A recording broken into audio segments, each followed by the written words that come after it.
Welcome to Success Series. Today we are going to look at International Accounting Standard 8, IAS 8 accounting policies, changes in accounting estimates, and errors.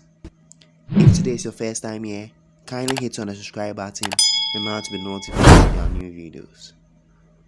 Moving on.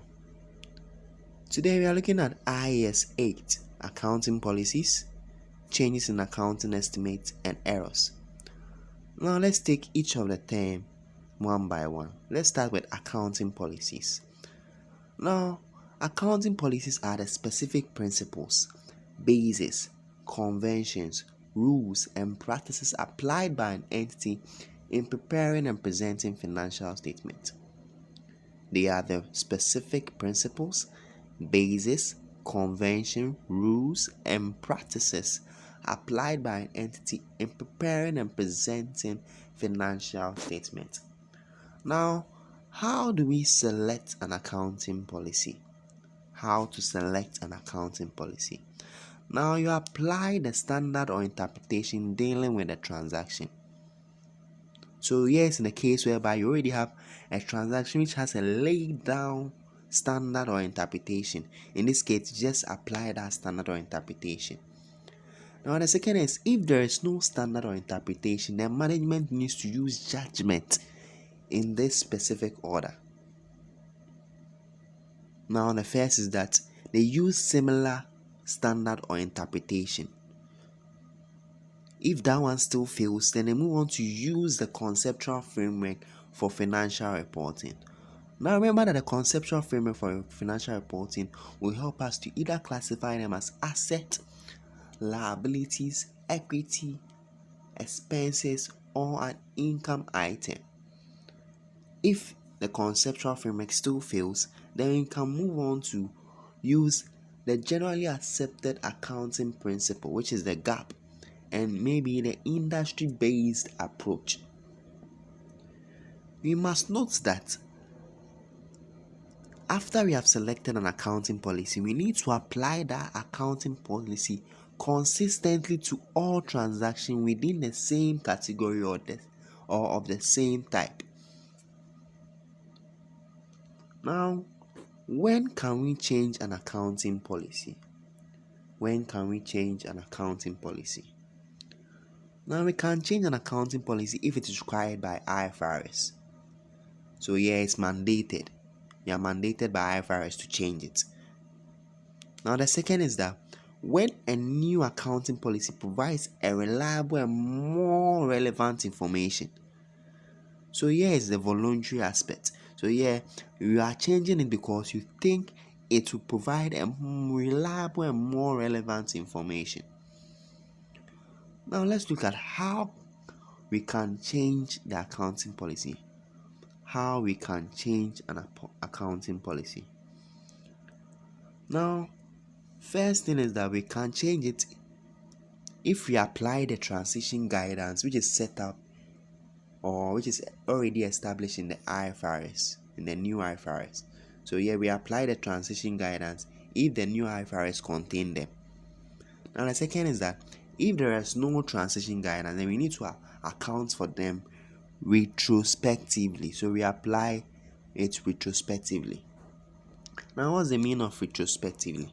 Retrospectively here means going back to previous financial reporting periods and restating every single component of equity and comparative as if the new policy had always been in place. So retrospectively basically means going back to previous reporting periods and restating every single component of equity and comparative as if the new policy had always been in place. Now let's move on to the second aspect of the standard, which is the change in accounting estimate. Now we need to note that change in accounting estimate is not directly defined by the standard IAS 8. By an accounting wise, we say change in accounting estimate is an adjustment of the carrying amount of an asset or a liability or related expense resulting from reassessing the expected future benefit and obligation associated with that asset or liability.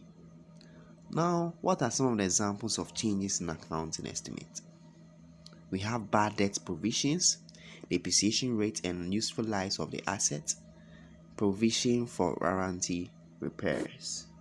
Now, how do we account for a change in accounting estimate? How to account for a change in accounting estimate? Now, we account for a change in accounting estimate prospectively. Now, here the meaning of prospectively here means you are accounting either in the current period or in both current and future period.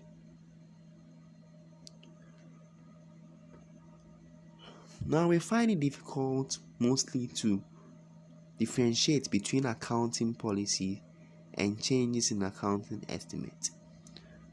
Due to this, we need to know the differences between accounting policy and change in accounting estimate in order to help us to recognize our transaction properly.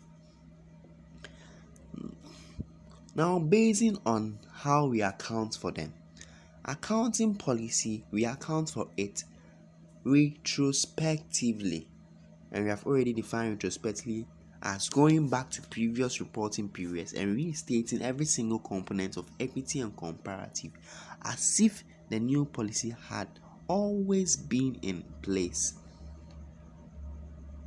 But for changing an accounting estimate, we account for it prospectively, whereas prospectively means you are accounting for it in the current period or in both current or future period.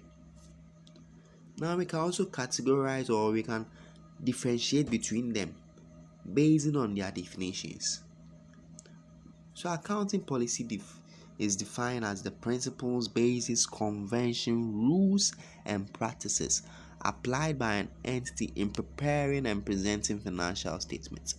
Whereas change in accounting estimate is basically an adjustment in the current amount based on selected basis or some pattern of future consumption of the assets. Now let's look at the last aspect of the standard, which is the prior period errors. Prior period errors. Now, prior period errors are some omissions from or misstatements in the financial statement as a result of ignoring or misusing available information. Now, how do we account for prior period errors? Now, in order for us to account for prior period errors, we need to identify whether the error is material or not. Due to this, we ask this question: is the error material? So we ask the question, is the error material?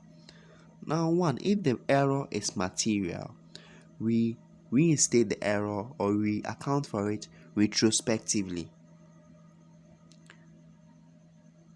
But in a case whereby the error is not material, we just adjust it to the current reporting period. Thank you.